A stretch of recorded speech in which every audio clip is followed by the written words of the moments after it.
જિલ્લા વહીવટીતંત્ર નવસારી તથા ભારત સરકારના પીએસયુ એલિમ્કોના સંયુક્ત ઉપક્રમે એડેપ યોજના તથા સિનિયર સિટીઝન્સ માટેની વયોશ્રી યોજના માટેના વિવિધ કેમ્પ 13 જેટલા સ્થળો ઉપર સમગ્ર જિલ્લામાં આયોજન કરવામાં આવ્યા હતા. આ કેમ્પ્સના આયોજન થકી ટોટલ 5,942 જેટલા સિનિયર સિટીઝન્સ, 1,515 જેટલા દિવ્યાંગો, એમ ટોટલ 7,457 જેટલા લોકોનું અસેસમેન્ટ આજે પૂર્ણ કરી લેવામાં આવ્યું છે. આ તમામ લોકોને 5,93,00,000ની લાગતના વિવિધ સાધનો, સહાયક ઉપકરણો આપવામાં આવનાર છે, જેની વિગતવાર ડિસ્ટ્રીબ્યુશન કેમ્પની માહિતી પણ આપ બધા સાથે શેર કરવામાં આવશે.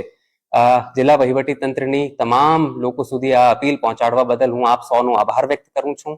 આટલી મોટી સંખ્યામાં દિવ્યાંગજનોએ, સિનિયર સિટીઝન્સે સમગ્ર જિલ્લામાં કેમ્પમાં ભાગ લીધો એ બદલ એમના સ્વજનોને, તમામ સમાજના આગેવાનોને, આ કેમ્પમાં અમારી જિલ્લા વહીવટીતંત્રને મદદરૂપ થનાર એનએસએસ અને એનસીસીના વોલેન્ટિયર્સને અને હોમગાર્ડના જવાનોને પણ ખૂબ ખૂબ અભિનંદન પાઠવું છું.